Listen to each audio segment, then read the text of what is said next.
Venezuelan president Nicolas മഡൂറോയെ America പിടികൂടിയതിന് പിന്നാലെ ലോകത്തെ രാഷ്ട്രീയ സാമ്പത്തിക സാഹചര്യങ്ങൾക്ക് വൻ ചലനമാണ് ഉണ്ടായിരിക്കുന്നത്. അതിനിടയിൽ വെനസ്വലയിലെ എണ്ണശേഖരങ്ങൾ അമേരിക്ക വരുതിയിലാക്കുന്നത് ഇന്ത്യക്ക് ഗുണകരമാകുമെന്ന വിലയിരുത്തലുമായി എത്തുകയാണ് വിദഗ്ധർ. വെനസ്വലയിൽ നിന്ന് ഇന്ത്യക്ക് ലഭിക്കാനുള്ള ഏകദേശം $100 കോടി കുടിശ്ശിക തിരിച്ചുപിടിക്കാൻ ഈ സാഹചര്യം വഴി തെളിയിക്കുമെന്ന് വ്യവസായ വൃത്തങ്ങൾ കണക്കുകൂട്ടുന്നുണ്ട്. വെനസ്വലൻ ഹെവി ക്രൂഡിന്റെ പ്രധാന സംസ്കരണ കേന്ദ്രമായിരുന്നു ഇന്ത്യ. കിഴക്കൻ വെനസ്വലയിലെ സാൻ ക്രിസ്റ്റോബാൽ എണ്ണപ്പാടം സംയുക്തമായി പ്രവർത്തിപ്പിക്കുന്നത് ഇന്ത്യയുടെ ONGC വിദേശ് ലിമിറ്റഡ് ആണ്. എന്നാൽ സാങ്കേതിക വിദ്യ, ഉപകരണങ്ങൾ, സേവനങ്ങൾ എന്നിവയിലേക്കുള്ള പ്രവേശനം US ഉപരോധം മൂലം തടസ്സപ്പെട്ടതിനാൽ ഉൽപാദനം ഗണ്യമായി കുറഞ്ഞിരുന്നു. 2014 വരെയുള്ള ഈ മേഖലയിലെ 40% ഓഹരികളിൽ ONGC വിദേശ് ലിമിറ്റഡിന് ലഭിക്കേണ്ട $536 മില്യൺ ലാഭവിഹിതം നൽകാൻ വെനസ്വലയ്ക്ക് കഴിഞ്ഞിരുന്നില്ല. ഉപരോധങ്ങൾ ലഘൂകരിച്ചാൽ ഗുജറാത്തിലെ ONGCയുടെ എണ്ണപ്പാടങ്ങളിൽ നിന്ന് റിഗുകളും മറ്റുപകരണങ്ങളും സാൻ ക്രിസ്റ്റോബാലിലേക്ക് മാറ്റാൻ ONGCക്ക് കഴിയുമെന്നാണ് വിദഗ്ധർ പറയുന്നത്.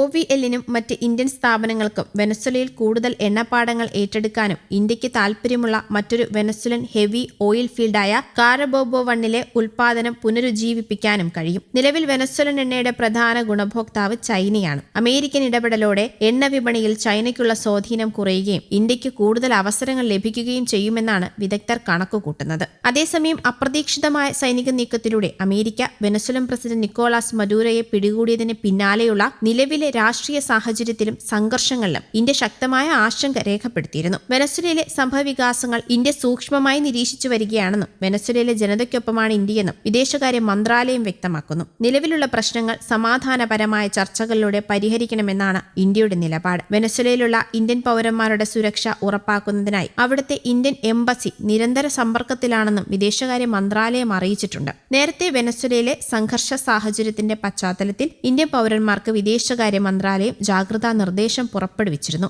സാഹചര്യം കണക്കിലെടുത്ത് വെനസ്വലയിലേക്കുള്ള അത്യാവശ്യമല്ലാത്ത യാത്രകൾ ഒഴിവാക്കാനാണ് കേന്ദ്ര വിദേശകാര്യ മന്ത്രാലയം ആവശ്യപ്പെട്ടിട്ടുള്ളത്. വെനസ്വലയിൽ പ്രതിഷേധങ്ങളും സംഘർഷങ്ങളും തുടരുന്ന സാഹചര്യത്തിലാണ് നടപടിയെന്നും വിദേശകാര്യ മന്ത്രാലയം അറിയിച്ചിരുന്നു. വെനസ്വലയിലുള്ള ഇന്ത്യൻ പൗരന്മാർ അതീവ ജാഗ്രത പാലിക്കണമെന്നും നിർദ്ദേശമുണ്ട്. വെനസ്വലയിലുള്ള ഇന്ത്യക്കാരോട് താമസ സ്ഥലത്ത് തന്നെ കഴിയാൻ ആവശ്യപ്പെട്ടിട്ടുമുണ്ട്. കാരക്കാസിലെ ഇന്ത്യൻ എംബസിയുമായി ആശയവിനിമയം നടത്താനും അടിയന്തര സാഹചര്യമുണ്ടായാൽ എംബസിയുടെ സഹായം തേടാനും നിർദ്ദേശവുമുണ്ട്. അമേരിക്കൻ ആക്രമണത്തിൽ വെനസ്വലയിൽ സാധാരണക്കാരും സൈനികരുമടക്കം 40ഓളം പേർ കൊല്ലപ്പെട്ടതായാണ് റിപ്പോർട്ടുകൾ. വെനസ്വലൻ അധികൃതരെ ഉദ്ധരിച്ച് ന്യൂയോർക്ക് ടൈംസാണ് വെനസ്വലയിലെ അത്യാഹിതങ്ങളുടെ പ്രാഥമിക വിവരങ്ങൾ ഇപ്പോൾ പുറത്തുവിട്ടിരിക്കുന്നത്. അതേസമയം അമേരിക്കയുടെ ആക്രമണത്തിന് പിന്നാലെ വെനസ്വലയിലെ കാരക്കാസിലടക്കം ജനങ്ങൾ ആശങ്കയിലാണെന്നും വൈദ്യുതി വിതരണവും ആശയവിനിമയ സംവിധാനങ്ങളും പൂർണ്ണമായി തടസ്സപ്പെട്ടിരിക്കുകയാണെന്നും റിപ്പോർട്ടുകളിൽ പറയുന്നുണ്ട്.